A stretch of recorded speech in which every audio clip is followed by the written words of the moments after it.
But first, we mentioned it a moment ago, this afternoon there are developments on the future of Borussia Dortmund and England winger Jadon Sancho. Our reporter Dama Sheth is alongside me now. Dams, you spent a lot of last summer speaking about Jadon Sancho. Here we are again, talking about him. What's the latest? Woke up in the middle of the night saying his name sometimes. But look, Manchester United, I'm told today, remain in talks with Jadon Sancho's representatives about a potential move for Sancho from Dortmund to Manchester United this summer. Now, I've also been told that as it stands, United represents the most realistic destination for Sancho as it stands. Because there are a number of other clubs, as you'd expect, who are interested in Jadon Sancho. With regard to the personal terms, which was such a big issue last summer, those are not expected to be a problem because United did negotiate that last summer when they tried to sign Sancho the first time around. It will, of course, come down to the fee once more. What is significant, as it was last summer, Borussia Dortmund are listening to offers for Jadon Sancho. That's not a surprise. But this time, they've not publicly named a price or publicly set a deadline. It's thought, though, that Dortmund's asking price will be significantly less than the £108 million that they were demanding from Manchester United last summer, which United simply were not prepared to pay.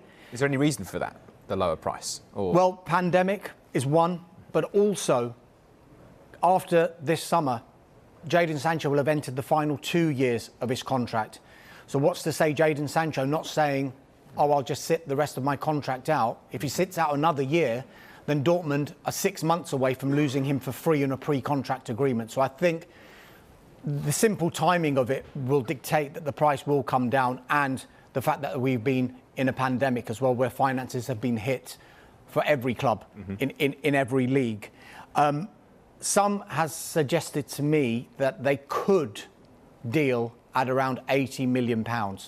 Which is significantly less cheap than the £108 million that they were quoting last summer. But it's around that mark. And I would suggest that if they were to accept that, then Dortmund would want a lot of that front-loaded. They would want the majority of that £80 million paid up front, as opposed to let's get it to £80 million depending on appearances, etc. Another significant development as well is that Dortmund, we're told, are actively looking for alternatives to Jadon Sancho. Two names that have been mentioned to me are Lille's Jonathan Ikone and Monaco's Sofiane Diop. So they are looking around if and when, at the moment, if Jadon Sancho was to leave Borussia Dortmund. But as I said at the top, they do remain in talks, Manchester United, with Sancho's representatives about a potential transfer this summer. We have been there before, though, but there are developments. Well, yeah, I was going to say, this seems like it's even further along, in the initial phases than it was certainly last summer. Does he fit into Manchester United's plans, do you think, in terms of the type of player they're trying to sign? And also, with Harry Kane available and Manchester United, one of the clubs who are thought to be interested in him, does this change whether they go in for Kane or not, do you think? Look, I think you're right to say that it does feel a bit further along than last summer, but I think that's purely because of the price and purely because Dortmund haven't actually set a deadline for a deal to be done. Furthermore, I think United have always maintained that interest in Jadon Sancho. It was there for the whole of last summer. It remains, that interest does remain this summer as well. With regard to does he fit in, we're told that Manchester United want to bring in 2 or 3 new players during this summer transfer window. Ole Gunnar Solskjaer has said as much. He said it after that Europa League final defeat on penalties to Villarreal on Wednesday night. He said, look, we didn't turn up, but 2 to 3 players going straight into that first 11, not just in that squad, going straight into that first 11 is what they need. Then. And we're told it's in the central defensive position, someone to play alongside Harry Maguire to go straight in, a defensive central midfielder as well, and an attacking right-sided player.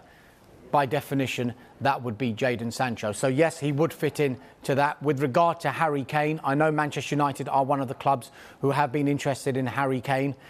They have signed on Edinson Cavani for a further year.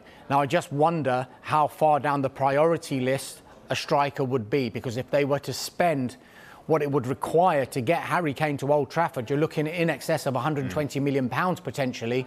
How much money would be left over to fulfil the other criteria that United have in this summer. And it looks like the priority positions are central defence, defensive central midfield, and a right-sided attacking midfielder, attacker rather, which would be Jadon Sancho. Right. Dams, another busy summer of Sancho chat then, or maybe not, it might be over soon. Okay, thank you very much for now.